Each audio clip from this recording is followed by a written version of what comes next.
Yeah. Yeah. Well, hi to all the YouTube community. We have none other than Mr. Luis Moreno, the president of the Inter-American Development Bank, Washington, D.C.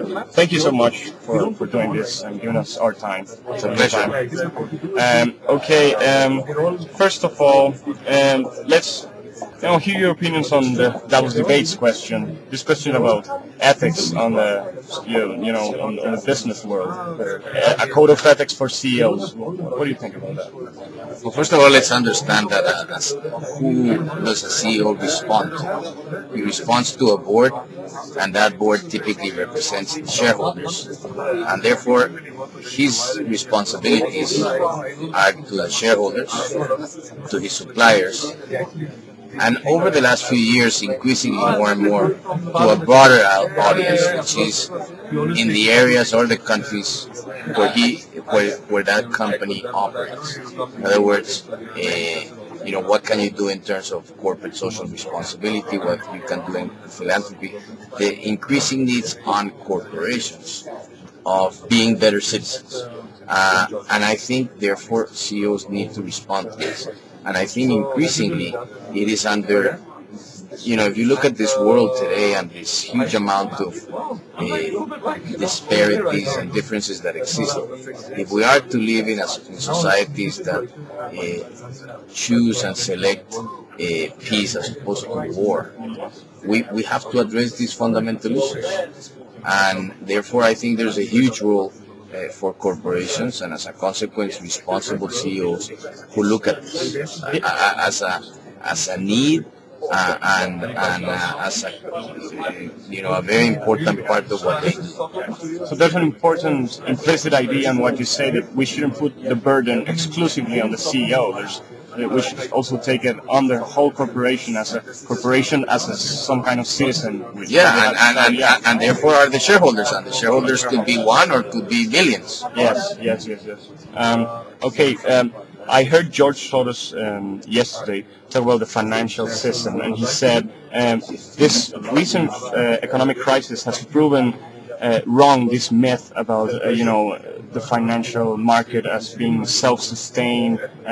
You can take risk, you can raise your leverage from 32 to 1 if you want, and it will even out by itself. He said, no, we have a dysfunctional system. So would you agree, or what would you?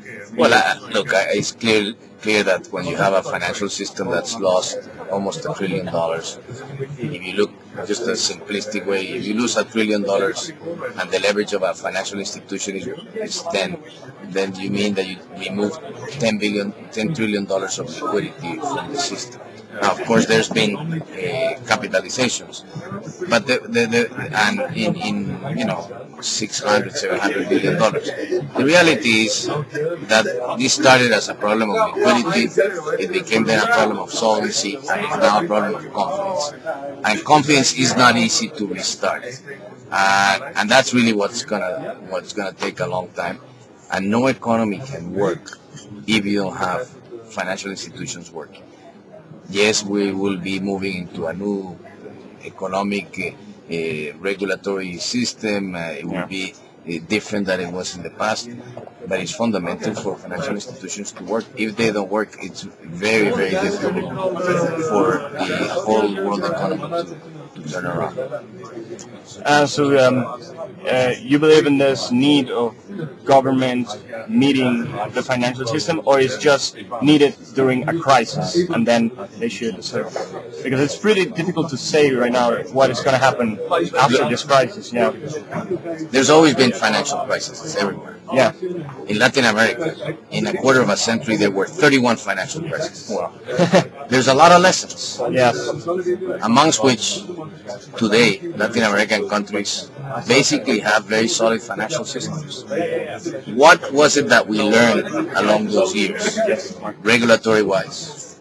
There's very good regulations. There were very observant central banks, or central banks really were the creation after the major depression, where you needed a bank of last resort. So I think these are the combination of things that we're going to have to look at, and it's very important that they are global in context, because the other part of this financial crisis, unlike any other one, is that it had global institutions. They were not just circumscribed just to one country. Well, thank you very much for your time. My pleasure. Goodbye, and we'll see you later.